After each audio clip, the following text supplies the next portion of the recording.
You know, it's funny. We spend our whole lives surrounded by people, raising families, working, meeting new faces, and yet, as the years go by, it can feel like our world gets a little quieter. Maybe your children have moved away, or you've lost touch with old friends. Maybe your partner isn't here anymore, and the house feels just a little too still. If you've ever felt that deep sense of loneliness settle in, I just want to tell you, you're not alone in this feeling. And more importantly, you don't have to stay in it. I want you to imagine something for a moment. Picture a bright morning, the sun streaming through your window. You get up, stretch, and instead of feeling that empty silence, there's a spark of excitement. There's a plan for the day, something to look forward to. Maybe it's a conversation, a walk, a hobby, something that fills your heart in a way that reminds you you're still living, and your story is far from over. Loneliness after 70 is real, but it doesn't have to define this chapter of your life. There are ways to find joy again, ways to bring light back into your days.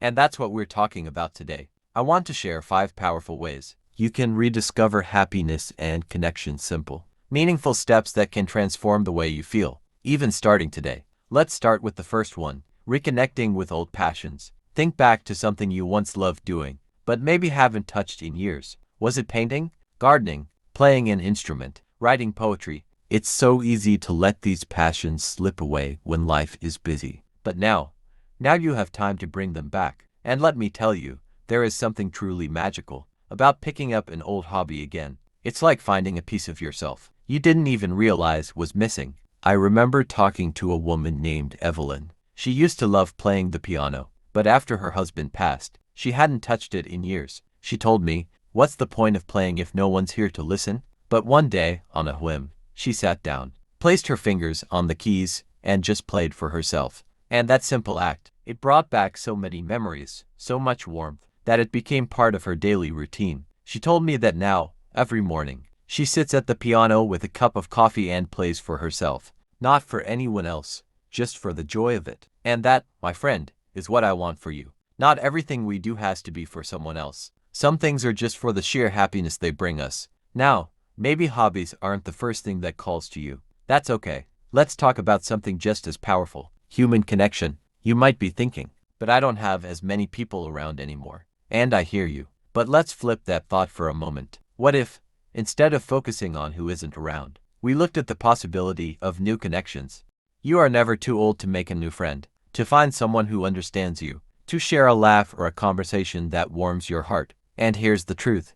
People are out there, waiting for connection just like you are. Sometimes, we just have to take the first step. Maybe it's joining a book club at the local library, or attending a class at the community center. Maybe it's as simple as sitting outside more, saying hello to neighbors, or even calling up an old friend you haven't spoken to in years. I'll never forget a gentleman I met named Robert. He was in his late 70s, and had spent years keeping to himself after his wife passed. One day, he decided to join a walking group at his local park, not because he loved walking, but because he knew he needed to be around people again. And you know what? He didn't just make friends. He found a whole new sense of purpose. Now, he's the one organizing the group, welcoming new members, and making sure no one feels left out. Connection is healing, and sometimes it just takes that first brave moment of reaching out. So, whether it's rediscovering an old passion or stepping into new friendships, you already have 2 powerful ways to bring joy back into your life. And let me tell you,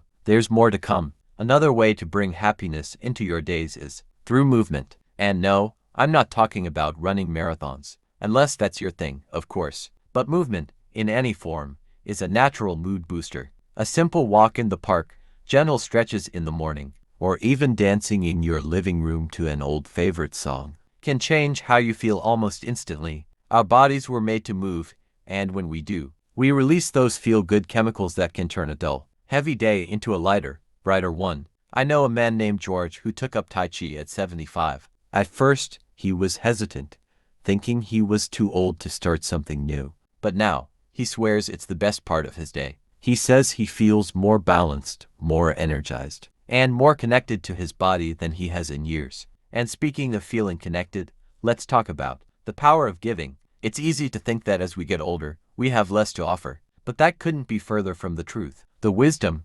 kindness, and experience you carry are gifts that the world still needs. Volunteering, mentoring younger generations, or simply being a listening ear to someone who needs it, can bring incredible fulfillment. There's something about shifting our focus from what we lack to what we can give that changes everything. I know a woman, Margaret, who started reading to children at a local library once a week. She says it's the highlight of her week. Those kids look up to her, they laugh with her, and in return, she feels a renewed sense of purpose. Giving isn't just about helping others, it fills our own hearts too.